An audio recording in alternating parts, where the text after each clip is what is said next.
ka badan 150 ka mid ah dadka Soomaaliyeed ee muwaadiniinta ah oo ay dawladda federaalka ka soo celisay dalka Liibiya ayaa hadda ka soo degtay diyaaradan gudaha garoonka Aadan Cabdulle waxa halkan ku soo dhaweynaya ra'iisul wasaare ku-xigeenka labaad ee xukuumadda federaalka Soomaaliya mudane Jibriil Cabdirashiid Xaaji Cabdi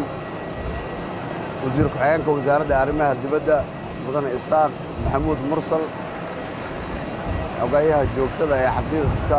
wasaaradda arrimaha dibadda mudane Xamdi Aadan Xadow ergeyga gaarka ah ee xafiiska madaxweynaha jamhuuriyadda federaalka Soomaaliya ugu qaabilsan arrimaha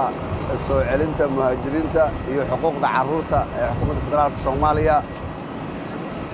ambassador Maryan Yaasiin Xaaji gudoomiyaha hay'adda barakacayaasha iyo qaxootiga gudoomiyaha hay'adda qaxootiga iyo barakacayaasha qaranka mas'uuliyiin ka tirsan wasaaradda arrimaha dibadda dadkan ayaa tiradan oo guud ahaan ah 173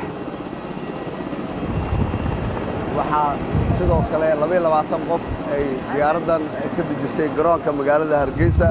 halkaa oo ay dib ula mudoobeen qoysaskooda waxaa hadda si toos ah u socda dadkii oo ka soo degaya diyaaradan 29 ka mid ah waa haween waxaana ay dawladda federaalka Soomaaliya ka soo saartay xabsiyo ku yaala dalka Liibiya waxa ay qaarkood ka sheekeen doonaan xaaladaha iyo dhibaatooyinka ku soo maray xabsiyada dalkaasi Liibiya